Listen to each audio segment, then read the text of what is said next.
சென்ற நாட்களிலே நாம் தியானித்ததன் அடிப்படையிலே எபேசு சபை என்கின்ற ஒரு சபையை குறித்து வெளிப்படுத்தல் 2வது அதிகாரம் 1 to 11 வரை உள்ள அந்த 10 வரை உள்ள திருமறை வசனத்தை நாம் வாசிக்கிட்டோம். வெளிப்படுத்தல் 2வது அதிகாரம் 1 to 8 7 வரை, ஆமா கரெக்ட், 7 வரை உள்ள வசனங்களை நாம் தியானித்தோம். இப்பொழுது 8வது வசனத்திலே இருக்கின்ற, அதாவது வெளிப்படுத்தல் 2வது அதிகாரம் 8வது வசனத்தை யாராவது ஒருவர் வாசிக்க முடியாத அன்போடு கேட்டுக்கொள்கிறேன். வெளிப்படுத்தல் 2வது அதிகாரம் 8வது வசனம்.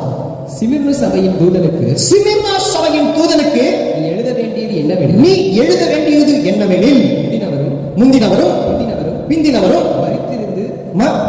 மரித்திருந்து பிழைத்தவருமானவர், மரித்தவரிலிருந்து பிழைத்தவருமாகிய சொல்லுகிறதாவது.